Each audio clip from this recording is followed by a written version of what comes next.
Hi there, don't forget to click subscribe. This post was first published on creepypasta.org. Bu user Zaju whispers in Ward 13 Part 3. He attacked another patient, one of the security guards explained grimly. He seemed possessed. Vanessa's mind raced as she tried to process the implications. Vincent had shown flashes of anger before, but this level of violence was beyond anything she had imagined. She approached cautiously, her voice calm despite the fear gnawing at her insides. "Vincent, what happened?" she asked, hoping to glean some understanding from him. Vincent's eyes bore into hers with an intensity that sent a chill down her spine. "They wouldn't leave me alone," he muttered darkly. "I had to stop them."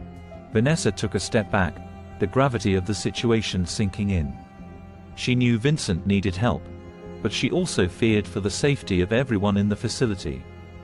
She had to tread carefully, balancing compassion with the need for security. Over the next few days, tensions escalated further.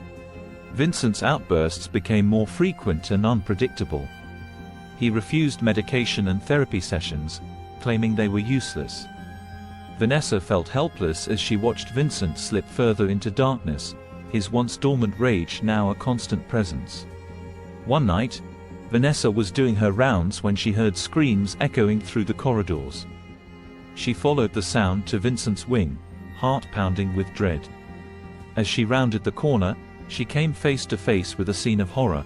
Vincent stood over a fallen staff member, bloodied knife in hand. "Vincent, stop!" Vanessa shouted, her voice trembling with fear and desperation. Vincent turned to her slowly, his eyes vacant yet filled with a chilling resolve.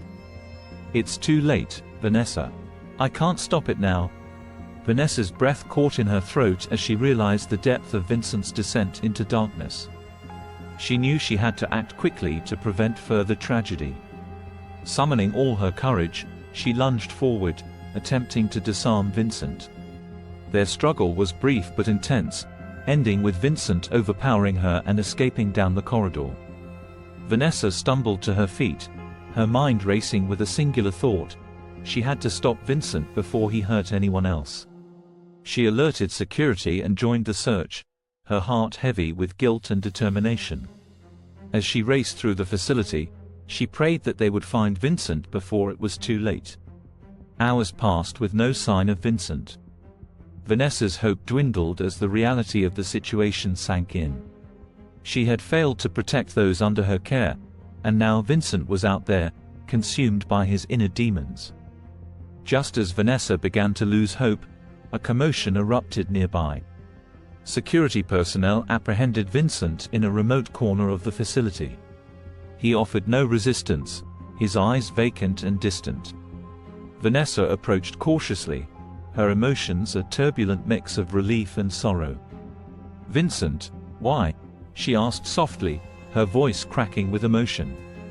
Vincent looked at her blankly, his expression devoid of remorse or understanding. "I had to do it," he murmured cryptically. "They wouldn't leave me alone." Vanessa felt a wave of despair wash over her.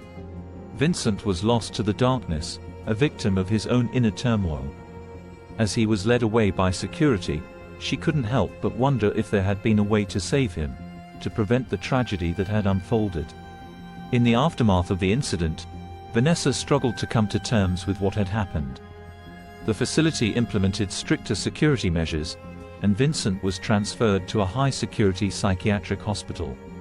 Vanessa continued her work, haunted by the memory of Vincent's vacant eyes and the lives lost in his rampage. As Vincent sat in his cell, staring at the sterile walls of the high-security psychiatric hospital, a plan began to form in his mind. He had spent months observing the routines of the staff and memorizing the security protocols.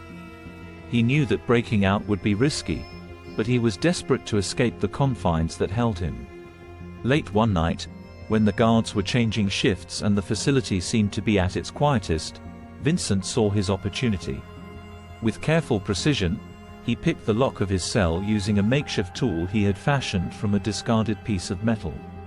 Moving silently through the corridors, he avoided surveillance cameras and bypassed security checkpoints, relying on his knowledge of the facility's layout.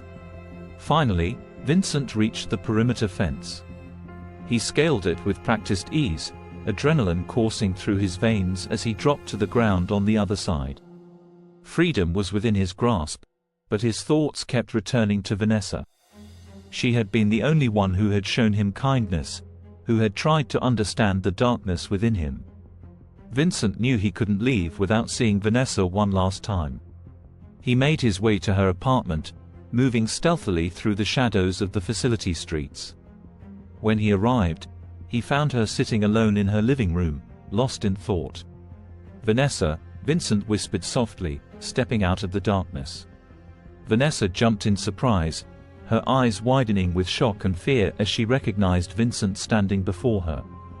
She had heard about his escape on the news, but she never imagined he would come looking for her. "Vincent, what are you doing here?" Vanessa asked, her voice trembling with a mixture of concern and apprehension.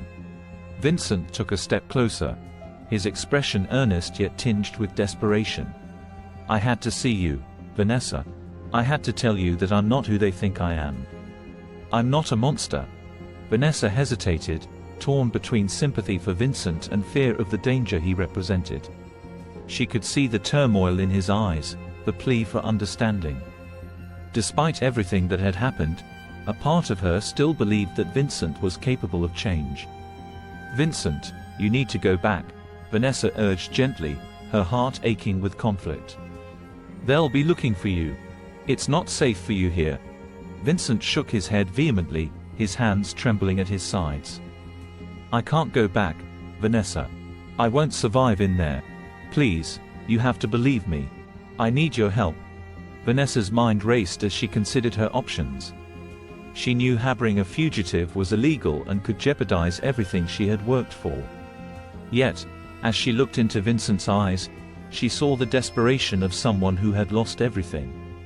"Vincent, listen to me," Vanessa said firmly, her voice steady despite the turmoil within.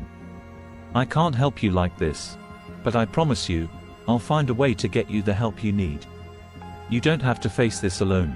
Vincent's shoulders sagged with defeat, but he nodded slowly, a glimmer of hope flickering in his eyes. "Thank you, Vanessa. Thank you for believing in me." Vanessa smiles back at him. "Of course, Vincent. I care for you a lot, and I—" Her words are abruptly cut off as blood begins to spill from her stomach. Vincent has stabbed her. But why?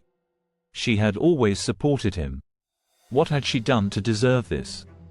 Slowly falling to the ground, she struggles to speak, barely managing to whisper, "Why?" Vincent smiles coldly. "I loved you, Vanessa. But you don't want to join me. I've killed everyone in this hospital, and I can't risk you calling the police on me." He steps back, raises his knife, and then brings it down on her head. "Good night, Vanessa."